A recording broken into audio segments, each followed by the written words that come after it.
All eyes are going to be on DK Metcalf, Geno Smith and company with their high-powered passing game. But for the Seahawks to get to the next level under new coaching staff, the run game is going to have to get fixed on both sides of the ball. We're going to be taking a deep dive on our Wednesday edition of Locked On Seahawks.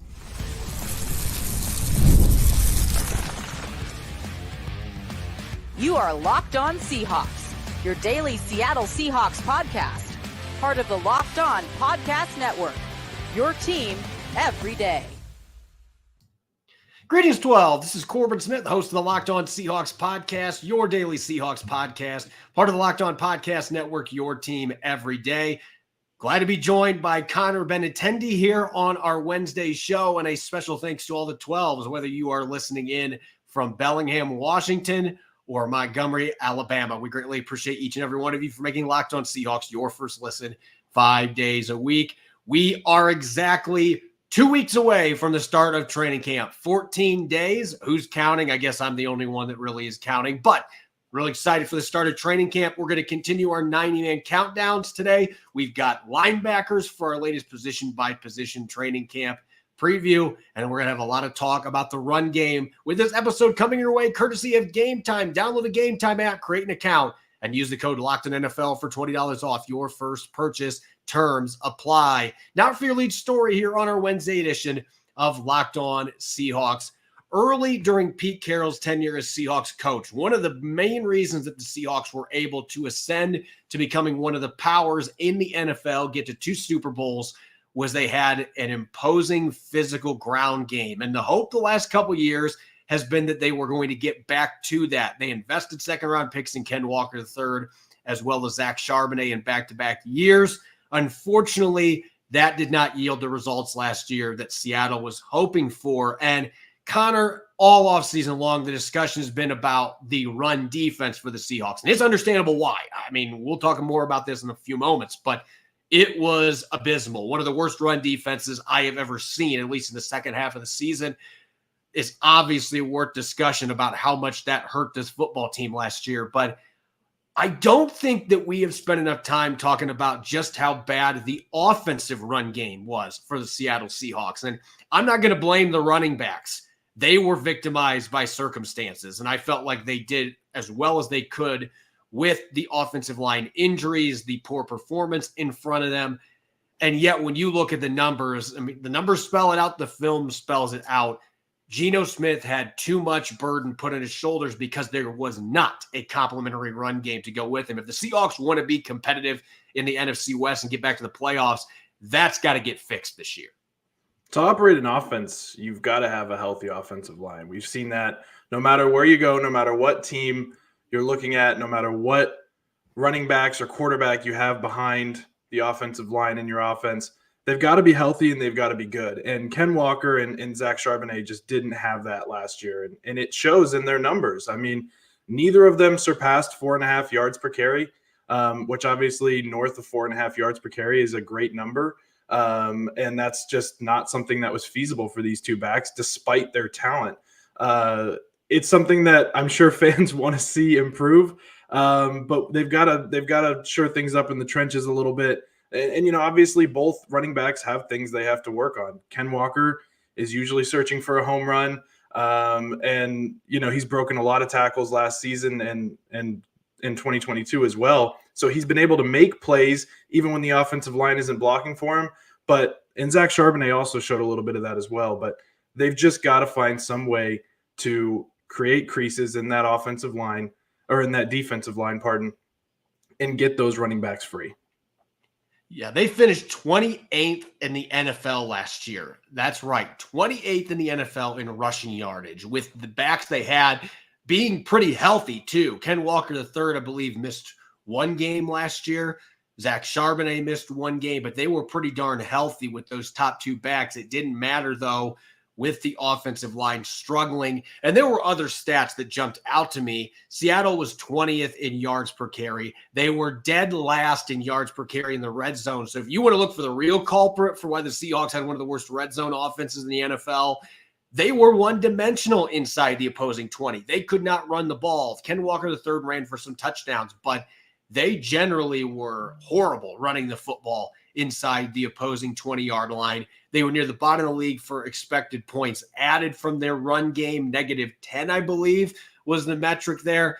But the other stat that really jumped out, and this is why I say you don't put blame on the running backs in this case. There have been times where I've seen run games struggle where you can look at the backs and say, well, I don't feel like they're quite running their concepts correctly, or there's some things you can pin on the backs. But Seattle finished 4th in attempts per broken tackle last year. So these backs were breaking tackles. And Charbonnet and Walker both had more than 70% of their yards coming after contact, according to Pro Football Focus. These guys made yardage themselves.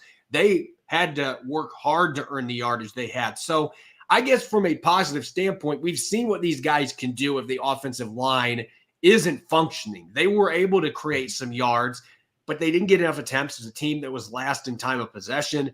All of this goes back to that offensive line, as you mentioned. And so to get this run game rolling in Ryan Grubb's offense, obviously some schematic stuff will help, but that offensive line just simply has got to be more consistent. They got to stay healthy and be able to create some of that running room. And then you feel like that talent is going to start rising to the top for the run game for the Seattle Seahawks. Yeah, and focusing on the red zone just for a moment, Corbin, it's really difficult to score points in the NFL when the defense knows what you're going to do.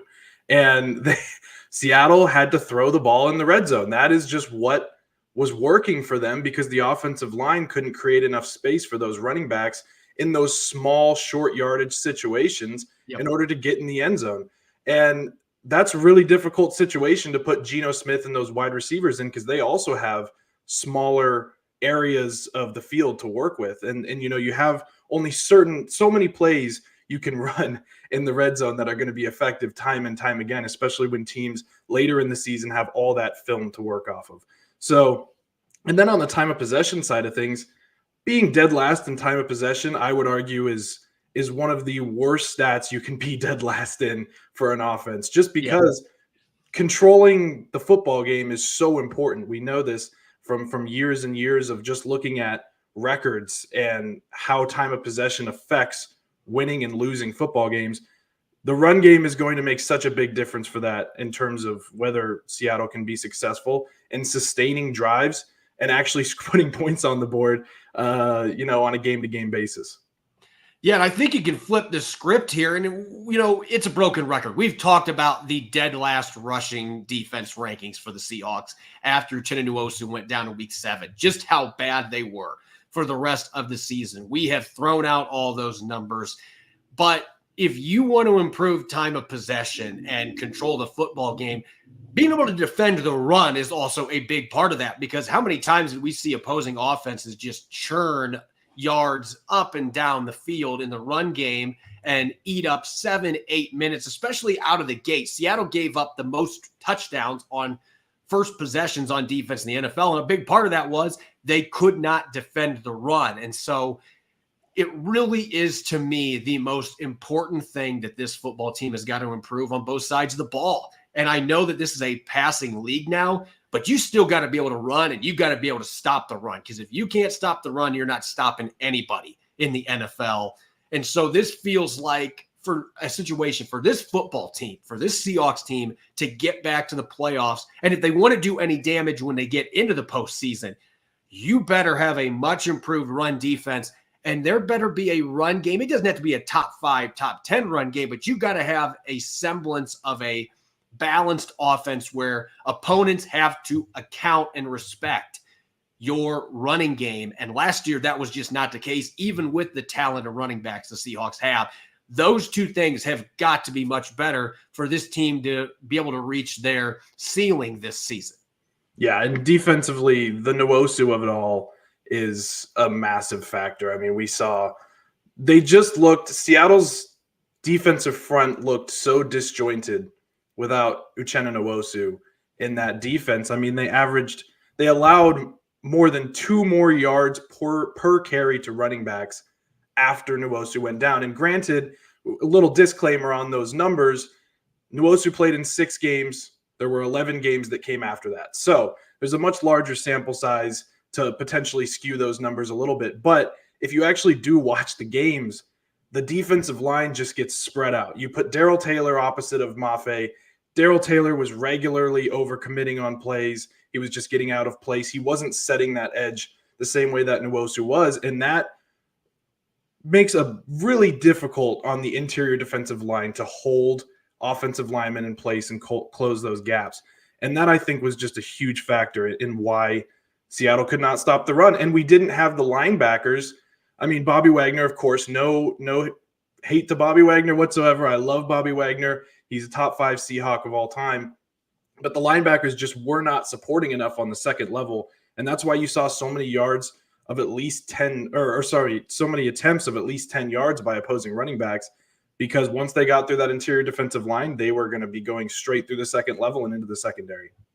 And really the explosives, this is the last thing that I'm going to say, and this goes for both sides of the ball. I mean, we saw what Ken Walker III can do his rookie year, but last season, Walker only had 24 runs of 10-plus yards. The big chunk plays were not there, and a lot of that had to do with the offensive line. Meanwhile, on defense, Seattle tied for the most 20-plus yard runs given up in the league last year, allowing 18 of them. They were 4th in 10-plus yard runs. They gave up 60 of them. So the chunk plays didn't go Seattle's way on either side of the ball in the run game either. So any way you slice it, they were not close to where they need to be running the ball and stopping the run. And if the Seahawks want to make any noise in the NFC West or in the postseason, you better figure out both sides of the equation of that. You got to have a solid run game to go with Geno Smith and all those weapons you have on the outside.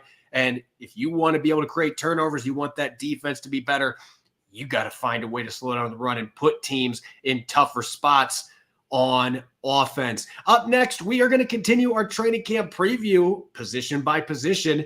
We mentioned the inside linebacker spot with Wagner, Jordan Brooks. We got newcomers now at that spot. We're going to take a look at the inside linebacker position coming up next here on our Wednesday edition of Locked On Seahawks. This episode of Locked On Seahawks is brought your way by Game Time. You shouldn't have to think about skipping a car payment when you want to buy tickets for your next big event. Game Time is the fast and easy way to buy tickets for all the sports, music, comedy, and theater near you with killer last-minute deals, all-in prices, views from your seat, and their best price guarantee. Game Time takes the guesswork out of buying tickets. Coming up on September 1st, my wife and I are going to get to see Metallica at Lumen Field, and somehow we managed to get really awesome seats on Game Time for under $250. That is an absolute bargain to see the legends of metal that is Metallica. Game Time has deals on tickets right at the day of the event, and the Game Time guarantee means you'll always get the best price to write your own memories. If you find tickets in the same section in a row for less, Game Time will credit you 110% of the difference. Take the guesswork out of buying tickets with Game Time. Download the Game Time app, create an account, and use the code LOCKEDON for $20 off your first purchase. Terms apply. Again, create an account and redeem the code LOCKEDON for $20 off. Download Game Time today. Last minute tickets, lowest price, guaranteed. You're listening to the Wednesday edition of Locked On Seahawks. I'm your host, Corbin Smith. Glad to be joined today by my co-host, Connor Benintendi, and a special thanks to all the 12s out there. Thank you, as always, for making Locked On Seahawks your first listen 5 days a week. We greatly appreciate it. We were just talking, Connor, about the run defense for the Seahawks, and I think putting the term defense, it's kind of embarrassing to put that word in there because that is certainly not what the Seahawks were doing last year. They were not defending the run. They couldn't set the edge. They were one of the worst teams in the league at missing tackles. And part of that equation, whether fair or not, the linebackers got put in really bad spots. They had to cover big gaps. Bobby Wagner, at his age, he still had a really good season, but there were times last year where opponents were able to take advantage of him because of the struggles that they had with their gap assignments. And Seattle is now going into this 2024 season with Mike Macdonald, a new defense, with a brand new look inside linebacker group. No more Bobby Wagner, no more Jordan Brooks. We haven't seen Tyrell Dodson or Jerome Baker, the two free agent signings in the offseason program. There's hope that they're going to be ready early in training camp to get back on the field and get up to speed, but there's plenty of question marks at this position, and it really starts with those two veterans who we have not had a chance to see, at least in a Seahawks uniform to this point. And with all that uncertainty, obviously, that creates a lot of concerns for fans out there. Yeah, we're hoping to get a healthy version of both of them, Jerome Baker and Tyrell Dodson specifically. I have a lot more confidence in Baker just because of his past track record as a proven starter in the NFL. Dodson worries me a little bit, mostly because of his coverage ability. I love Pro Football Focus, Corbin. You know this, but Dodson is one of the rare cases where PFF is so far off on actually capturing the type of player that Dodson is. He's the number one graded linebacker in the NFL last year, which I understand there's a lot of good with Dodson, but he was also really highly graded in coverage. And the reason he was highly graded in coverage was because he was pulled off the field in coverage situations, especially whenever they would insert an extra defensive back in order to make up for that and leave the Mike linebacker on the field. So he's not good in that situation. He was usually given a pretty easy assignment, whether that was the flat or some sort of a short zone, a shallow zone, I should say. But he has so much athletic upside. And I think that's one of the intriguing parts about Dodson. He's a very downhill linebacker. He's good in the run game. He's good at rushing the passer. His pressure rate was pretty insane for an inside linebacker last year. So overall, there's a lot of upside with him, but I just don't know what he's going to look like until we see him on the field in training camp. Baker, I have a lot more confidence in his ability to step in and be at least a steady player and a steady starter for Seattle right out of the gate. Yeah, I'm in agreement with you, particularly on Baker, because I went back and watched more Dolphins tape from the last couple of years, and I've seen Jerome Baker play quite a bit, going back to his days at Ohio State. And so I know the type of player that we're talking about here. But there was something that our guest Lofa Tatupu, the all-pro linebacker himself last week, mentioned that I went into the film really trying to put it under a microscope, and that was the physicality dealing with blocks, because Baker is not your prototypical built off-ball linebacker. He's tall and lanky. He's 230 pounds if he had a few Big Macs before the game. Like, this is not a guy who offers a lot of size. He's tall and lean, but he plays a physical brand of football, and he is not afraid to get into blockers and shed blocks. He plays with that tenacity you got to have to be an off-ball linebacker in the NFL. And the blitzing aspect, that we already knew about that. This guy has been one of the best blitzing linebackers in the NFL since he came into the league. 22 and a half sacks in 6 years with the Dolphins. The run defense aspect, you see a lot of steady play from him. He's got the quickness and the athleticism to be able to shoot gaps, which you would expect with his body type, but he plays a more physical brand of football than you would anticipate. And that has led to some injuries the last couple of years. I will say that. He doesn't have the body, the build to necessarily, that playing style doesn't match up with it in terms of durability. That would be my one big concern here. And I think it's one of the reasons the Dolphins decided to cut ties after he missed the end of last season on injured reserve. But when he's healthy, he's been a playmaker. The guy's had 300-plus tackle seasons. He gets sacks. He has 2 interceptions returned for touchdown in his career, so you're going to get the coverage from him.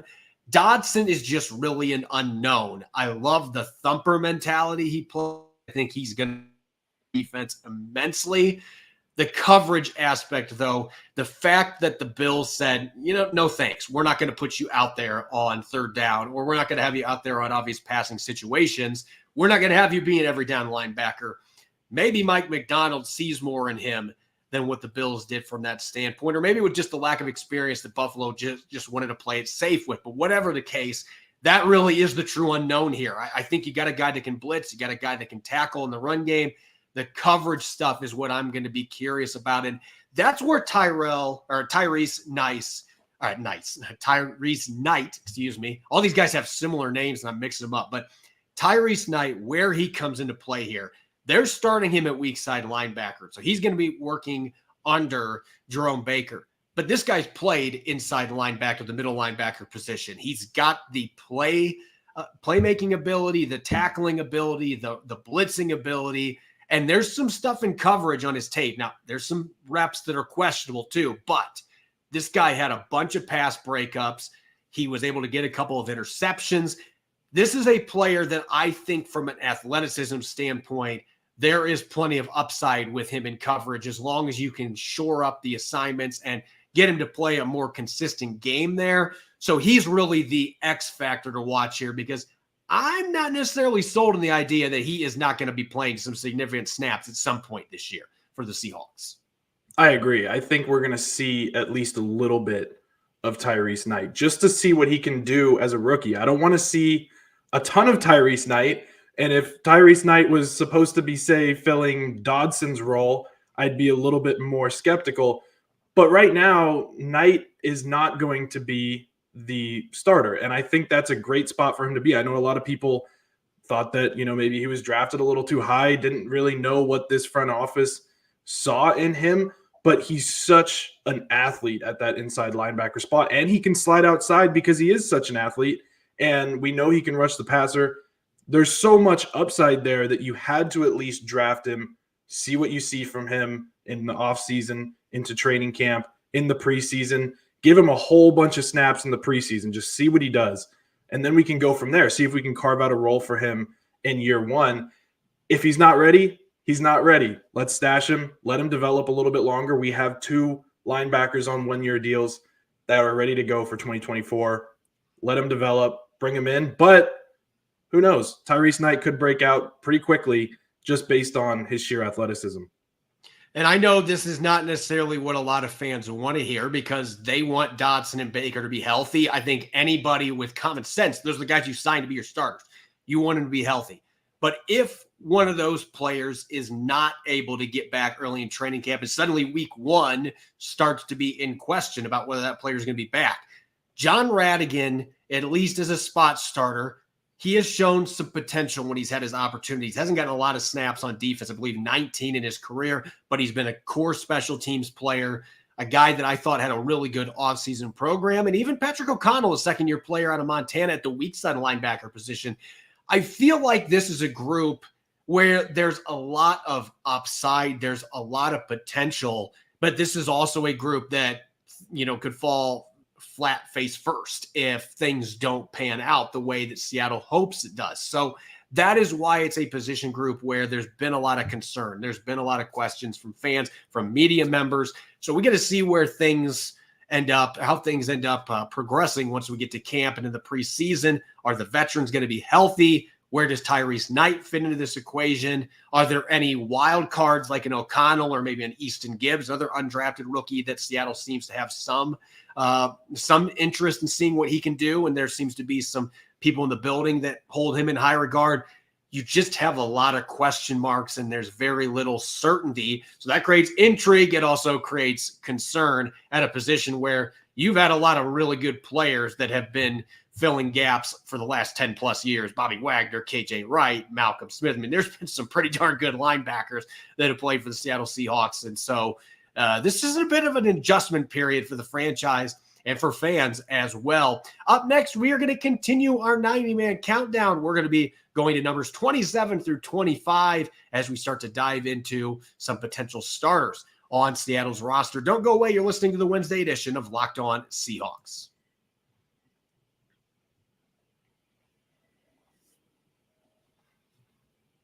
Welcome back to the Wednesday edition of Locked On Seahawks. That's your host, Corbin Smith. Glad to be joined for today's show by my co-host, Connor Benintendi, and a special thanks to all the 12s out there. Thank you, as always, for making Locked On Seahawks your first listen 5 days a week. We greatly appreciate it. Heading back to our 90-man countdown, we are now well into the 20s. We've got numbers 27 through 25 today, and we're going to start off with a couple of players who are in the final year of their contracts. They're entering a contract year, albeit with different circumstances. And first off, Daryl Taylor. This is a player who has been a bit mystifying in the 3 years that he has been able to play for the Seahawks. He missed his rookie year coming back from that broken leg he suffered at Tennessee. Last 3 years, we've seen him get more than 20 sacks. There's been some pass rushing production, 5 forced fumbles as well. So there's been a little bit of a penchant for creating turnovers.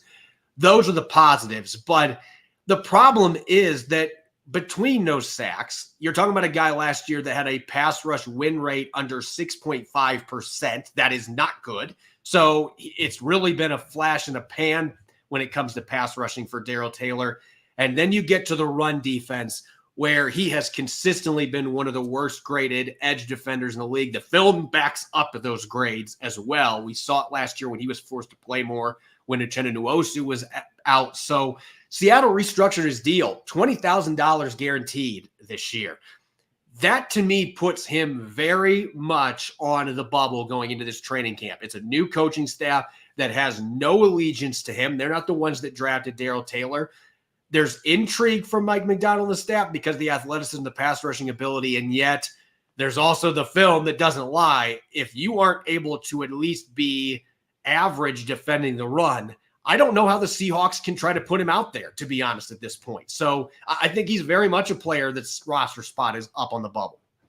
Yeah, mystifying is the perfect word for Daryl Taylor, especially I was going back and watching some Nwosu tape yesterday and just trying to look at run defense and who was in the game and what they were doing. And I come across the one snap where Lamar Jackson, it's a read option, and Daryl Taylor just crashes so hard that as soon as Lamar Jackson pulls that ball, he's gone, and that whole edge is completely blown. And it's Lamar Jackson. He's going to blow by everybody. Daryl Taylor was doing that stuff on a regular basis whenever he had to be in there and run defense. And it was just, you could not rely on him whatsoever to set that edge. And that is a huge part of being an edge defender. It's not the glamorous part. It's not going to be the part that gets you paid, but it's the part of being a football player and being an edge football player who needs to be able to do that part of your job. And Daryl Taylor just simply hasn't done that. I think there's been some issues with effort as well. You even see some pass rush plays where it seems like he's kind of just taking it off. You know, he'll go and he'll jab the tackle. And then after that, he's just kind of driving his legs a little bit without full effort. And this offseason is going to be huge for him just to try and impress this coaching staff and see if there is that extra bit of effort from Daryl Taylor in terms of trying to impress them. And I don't know if he's going to make this roster right now, especially if they're seeing more from some of these younger pass rushers who also have a more diverse skill set in terms of pass rushing and stopping the run. He's very far out on the bubble, at least if I was going to be making a 53-man roster projection right now.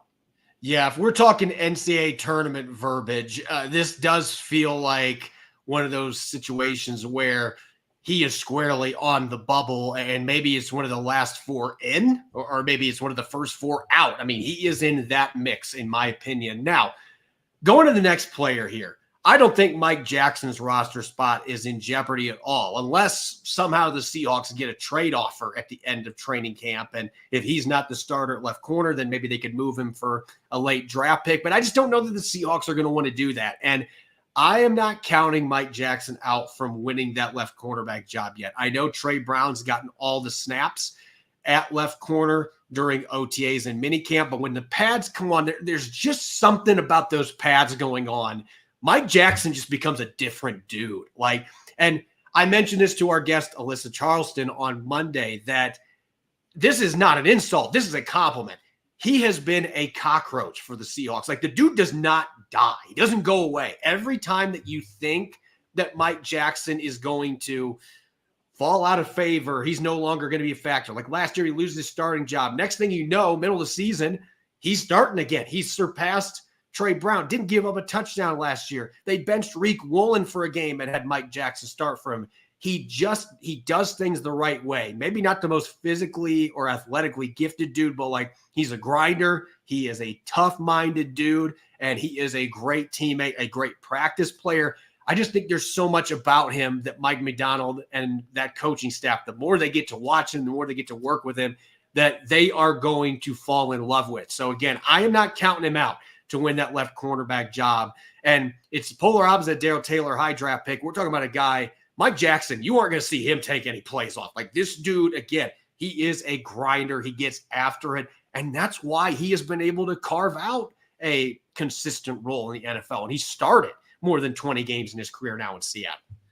Well, and I think part of why you would want to keep both of them or have them both high on the depth chart is Trey Brown and Mike Jackson are very different players. Trey Brown is kind of that, he's very coverage focused, and he's going to make a big play here and there, which obviously is going to get fans excited. It's going to get coaches excited, everything else. He's going to make those interceptions, everything else.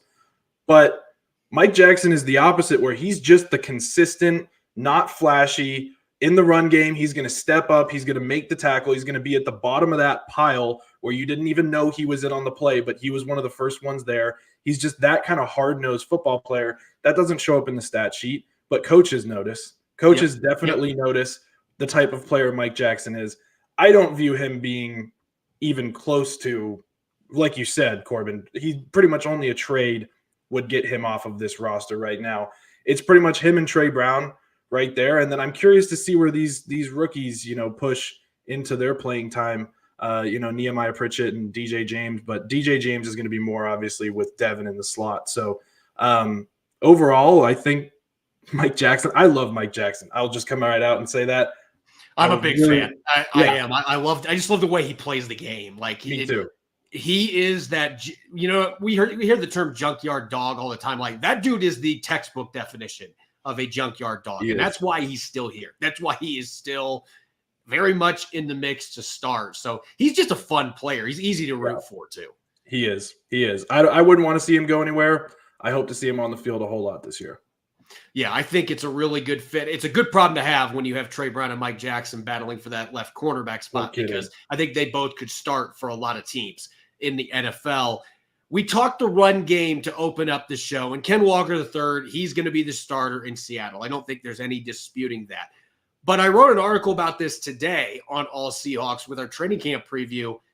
I do wonder if Zach Charbonnet might cut a little bit more into that running back snap distribution, maybe make it closer to a 50-50 share, because you were talking about a guy who is still a really good athlete. He's not the same juiced up athlete that Ken Walker III is. He's not a 4.3 guy, but he ran in the 4.4s, and he's 215, 220 pounds.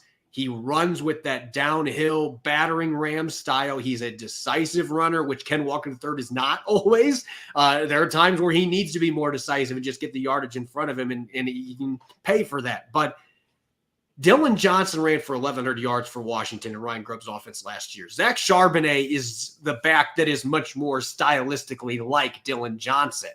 And so I'm wondering if he might be a player. He's got a better all-around skill set. He's certainly a better pass protector. Pass catching, I would think it's a draw, but pass protection, he's going to give you more than what Ken Walker III has shown. I'm just wondering if this ends up being kind of a by committee, more of a timeshare thing, because I could see this being a player, especially when you revisit what he played more late last season. This could be a player that Ryan Grubb kind of becomes enthralled with because he fits that style that has been successful in his offense over the years. Yeah, and just focusing on the pass protection aspect for a moment, it's interesting when you look at the overall offensive snaps between the two of them, because Charbonnet was very heavily relied on anytime there was a pass protection situation. I think it was the total overall snaps were something like 47 to 45%, and then DJ Dallas and the other, any other back that saw the field made up that latter little small chunk. But Ken Walker still received more than twice the amount of carries, so that just shows you what Charbonnet was often doing whenever he was on the field. He was often held in as a pass protector. But I told you this before the show, Corbin. I was just going back and watching Charbonnet again because I needed a refresher of how I felt whenever I saw him touch the ball last season. And he is just a bruiser. He is such a tank. The way he just has no fear running into, no matter if it's a linebacker, if it's a defensive lineman, it doesn't matter. He's going to run straight through whoever's in front of him. And that's not Ken Walker's approach. Ken Walker's approach is much more of that elusive, make you miss kind of a back. And they're totally the thunder and lightning combo, like I know you've called them, Corbin. It's so much different, but they're also similar body types. It's just an interesting duo that this team has right now. And, another funny thing, just a random stat that I dug up off of PFF earlier, is that you imagine him being better going, either in the A gap or the B gap, but Zach was actually best off the outside shoulder of the right tackle last year. He averaged over 7 yards per attempt on 17 carries to that right side. And I think that's because it allows him to get a full head of steam. And when he gets that full head of steam, he will run over pretty much anybody in his way. So I love Zach Charbonnet. I can't wait to see what the distribution is and what Ryan Grubb can draw up for both of these backs. This is my interesting factoid, kind of to close out the show here. And this is from Pro Football Focus as well. I love the advanced stats. That's my favorite part about Pro Football Focus. But Zach Charbonnet had 111 fewer carries than Ken Walker III did last year. But he had 16 runs of 10 yards or more. Ken Walker III had 24.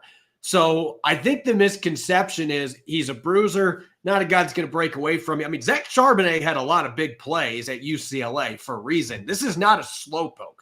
This is a guy that can hit some home runs. He doesn't have Ken Walker III's juice, but he's also a guy that can get a lot of those 10-plus yard runs, and he can rack them up quickly. So, again, I see this is a good problem. You've got two very good running backs.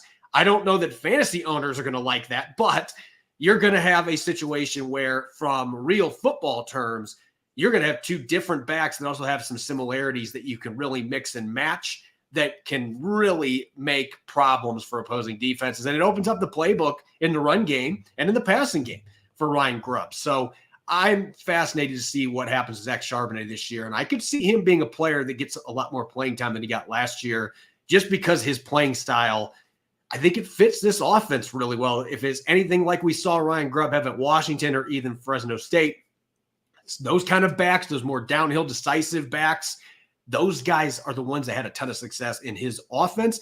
That said, I don't know that he had a Ken Walker III in any of his time at Washington and Fresno State. It's just a different type of athlete, and that makes it a lot of fun to watch going into the season. As always, you can follow me on X and Threads at Corbin Smith NFL. You can follow Connor at Benintendi. Make sure to subscribe to Locked On Seahawks on YouTube and wherever you listen to your podcast to make sure you don't miss a single episode.